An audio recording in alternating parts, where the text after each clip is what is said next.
Happy Sunday, everybody.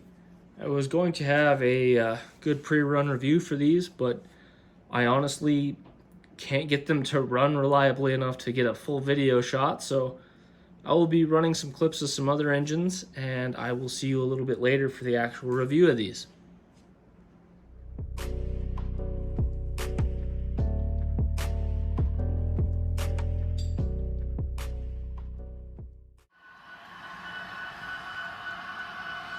Alright, so instead of pre-run review, since we're having so much trouble, we're just going to do a little bit of a walk around of the layout and some of the stuff I got coming down the turnpike. And those two are my Paragon 4 SD70s from Broadway, and they're pulling what I would consider a pretty heavy tanker load. Quite a few cars there. Keep in mind I got about a 2.5 grade that they have to come up and go down. Over here is the bane of my existence. This is a bit of bad track work that I did, and since trying to repair it, now I can only run engines in the counterclockwise on the outside loop. I don't know what I did, but they just won't run the other way without derailing. And then I have two beasts of engines coming around right here. I just got these. I have not got the DCC boards for these yet, but I'm really excited about these. We'll get a closer look here in a little bit on them. Back here, I got a couple of my Broadways. That's my little train station. I really got to do some more work on my layout one of these next days, but all my money's going into engine reviews right now and rolling stock. Those two Gevos are some awesome runners. That Gevo too. So I think these are set up as number 20 as my crew number. They run super good together. Here's another one of my Atlases. Kind of bring this up in my review that we'll go over. This is SD50, I think.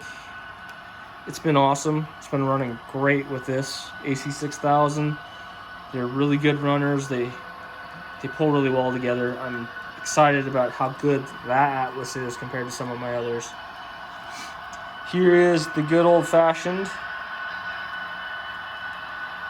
I'm running the Gevo with it right now. It is just consisted up to number 16. This is my number 16 crew number. Like I said, Broadway has a really good CV19 setup. You go into CV230, set the engine direction and its location in the consist, and things just work. Awesome.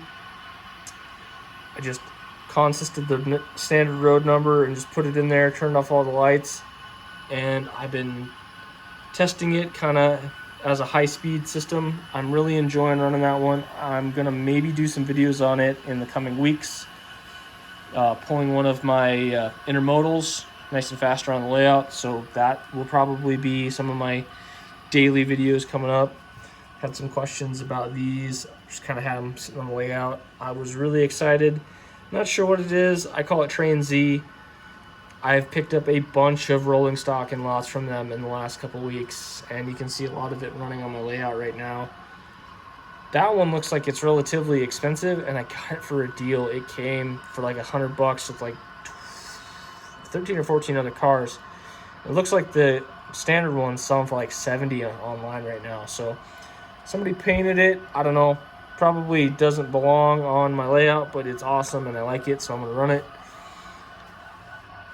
This is my programming track and my fuel track. These are my scale trains, dash 9s. That one and that one, and had some issues with them. Ended up having to put new decoders in one of them, and so far since I've done that, awesome.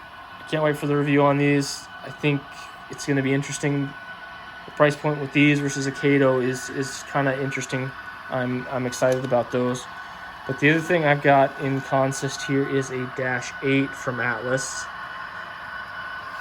And if anybody's watching this and can tell me, I'm going to try to get down low here. Let's see if I can get this in camera. The thing looks like a stinking monster truck. I'm not sure what Atlas is doing. This is, has a lock sound in it. and it's kind of a more premium end engine in my opinion.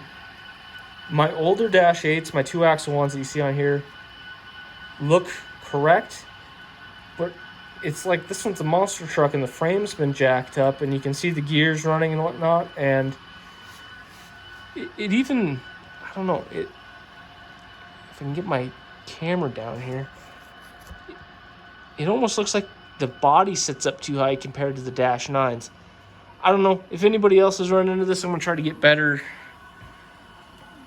angles of it for when the review comes around. I still got to get lots more hours of runtime on it before I can do that, but not super excited with how it looks for its price point. Here are a couple of old stock scale trains that I picked up, and I think these are Locksound 4, something like that. I'm not sure I'm totally sold on Locksound yet. These things are super hard to program, and I did eventually get a hold of Scale Trains, and they talked me through how to turn up the prime mover sound, and I'm liking them more now that I can actually hear the engines run, but at least this run of them is pretty quiet, and compared to the Broadways over here, big difference in sound output, and I'm not quite sure why. I'm hoping maybe I can get my hands on some newer runs of these, but boy are they cool looking, and they do run nice. I'm also running into the same issue with these that I was running into with my Dash 9s over here. This one is flawless and hooks up to the system quickly. I can adjust CVs instantaneously. It's super snappy. This one is not, and I'm not really sure why. And this would be the second decoder that I've had from Locksound that I've had issues with. I think 9114 was the one I was having problems with before, so I will get into that in the review of both of these. But interesting, for Locksound being premium, I'm certainly not getting the premium vibe out of it that I thought I was going to. Up top is kind of my storage track. There's a bunch of my tank cars. Those are really cool. I think 2 or 3 weeks out from doing the review on those. Those are the Deep Rock sets, version 1 and 2 from Microtrains. Had them for a long time. Got a lot of hours on them. Got a couple gripes, but definitely got a review coming on those. And got my favorite steamer out on track right now. Just don't have it running. I've been testing some new, used rolling stock that I picked up from Train Z. I got a lot of it. That one's cool. I'm excited about it. So that's neat. I also got a bunch more grain cars. And if you can't tell, it's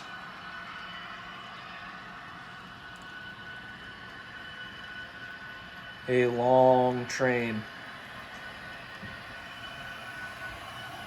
That's an SD80 and an SD90 43 Mac. I am super excited. I picked both of those up for an awesome deal and got their handrails painted. I'm waiting on decoders, so they're running together right now in DC mode. They're a little bit louder than they should be, and the lights aren't functioning properly, but I got a couple of TCS decoders for those on the way. And I gotta tell you, they are pulling a heck of a load behind them. That is a long grain train with old Microtrains trucks on it, and it pulls hard, and they're just champs. I had 3 or 4 engines pulling that grain train before, and they struggled up the hill, and these things don't even bat an eye. It is really cool. I think what I'm going to do is take that Union Pacific and run it with this one and have this CSX run with the SD80. And then I'll have 2 CXX consists that I can get speed matched to one another and maybe run them in trains as DPU. And then I will have one UP that I can just have kind of go across the layout. This inner track here, I'm still working on. It's got kind of a funny bend thing in the center, and it makes it basically impossible for any of my 3 axles to run through it properly. So it's kind of just for slow 2-axle engines. I guess 4-axle engine would be a better way to state that, but I really need to do some more work on this. This is kind of my favorite little area. I love how this came out. I like videoing stuff through here. Here's my tunnel. See the trains go through there. Kind of my favorite little feature. Of course, gotta have the alien up here on top. Some of the cars that I need to do some work on that I got. Family of chickens. They're actually my aliens. Thought that was funny. So they just kind of sit up there. Fun new piece of rolling stock that I got. I haven't had any of these before. That's like $1 million worth of lumber right now. So got a couple of millionaire trains. Some good, really nicely weathered cars. Again, I get everything in lots from Train Z for about $7.50 a car, so that's really awesome. Another one that I picked up that I got to do some refurbing on is this. And I didn't know it when I ordered it, but it's got a battery and capacitor system in it to run a trailing light. So I'm going to get this one put together, and that's kind of what I was going to do for one of my weekly videos. Have that at the end of my intermodal train with the flashing light, and then hoping to have that nasty little consist right there, pull them around. Should be kind of cool. What else can I go over?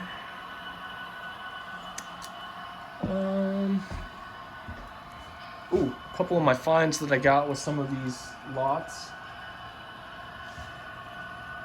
That's a cool little find. I'm not really a Southern Pacific guy, but that is a cool caboose. I am super stoked that I got that as part of it.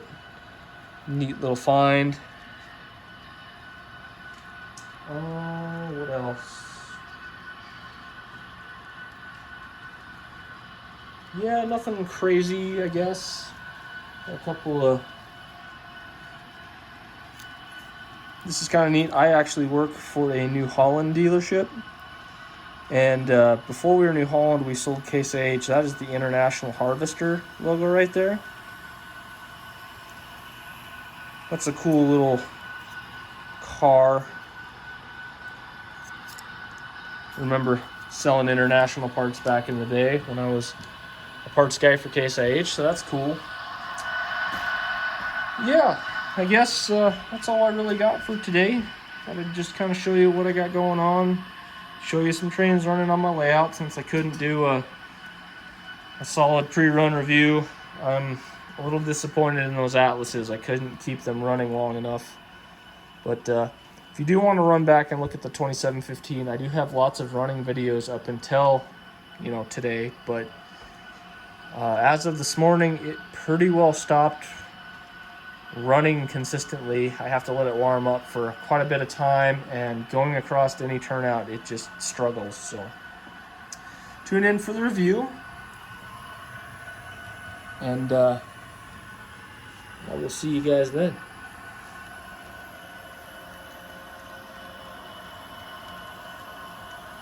Gosh, those are cool. It's no wonder I'm an EMD guy. All right, bye now.